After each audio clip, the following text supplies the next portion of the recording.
May pamilya na rin ako, may mga anak na rin ako. Kaya kailangan ko nung time na yun na maghanap ng trabaho. Sabi ko, pwede ba ako dyan? Tapos sabi ng kapatid ko, kaya mo ba? Sabi niya, turuan nyo na lang ako kung paano mag-massage. Di, nung time na yun, pumunta na ako, tinuruan nila ako.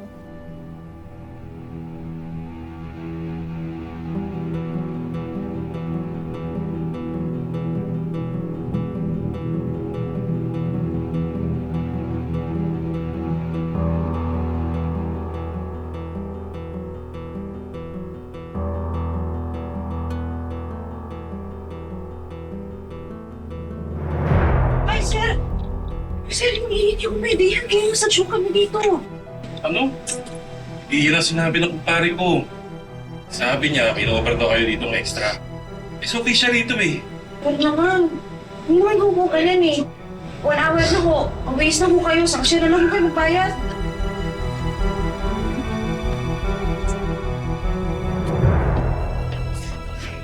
Bebe!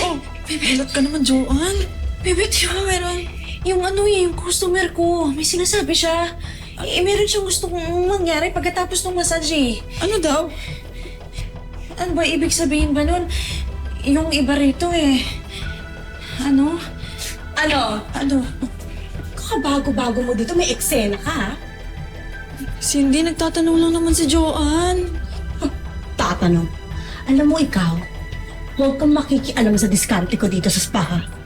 Kung ayaw mo, mga kailangan ng katawan mo ng hilot. Tapos saka aabutin mo sa akin. Ano, ha? Tapang ka? Tapang-tapang mo? Pagbago-bago mo? Kalma mo naman. Alam mo, ikaw isa-isa ka pa eh. O tara na nga.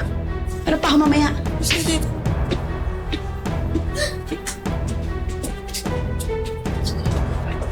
Joanne, kung ako sa'yo, mananahimik na lang ako. Tsaka, trabaho lang naman pinunta mo rito, di ba? Kaya yun lang ang gagawin mo. Okay? May customer pa ako ha. Ayusin mo.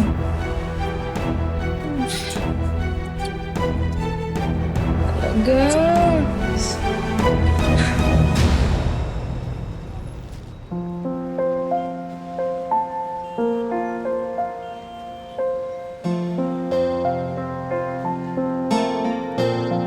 Ano, bibili ka ba? Kulang yung pera ko eh. Sa sweldo tira mo na lang ako na 6. Oo naman, ikaw pa. Salamat salamat. Joanne! Sakay ka na. Hatid na kita sa inyo. Ay naku, wala akong pera pang tricycle. Wala naman ako hinihinging kapalit eh. Sa tingin mo ba, kaya lagi kita sinusundo?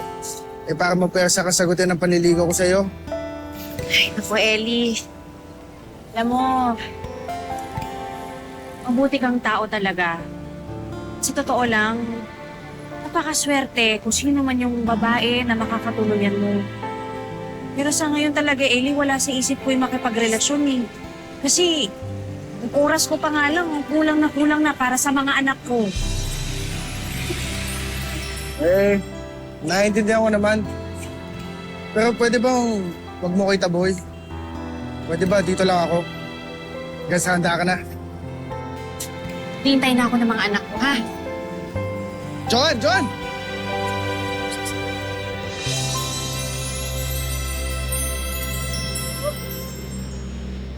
Alam mo kung sinong naglilinis-linisan? Isa rin naman palang malandi.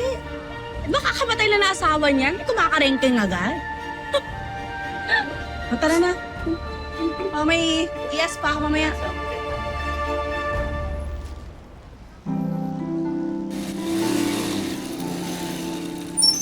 Joanne! Ano ginagawa ba dito? Ito naman, sunod naman ang sunod sa akin. Ano ba yan? Ang ginagawa mo? Ay, hinahatid ka pa uwi. Total, ayaw mo naman sumakay. Oh. Eh di, sasabayan na lang kita.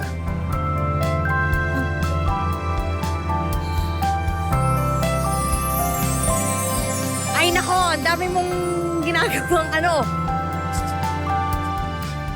Umabot ka pa talaga dito, no? Sinabi na nga huwag sundan eh.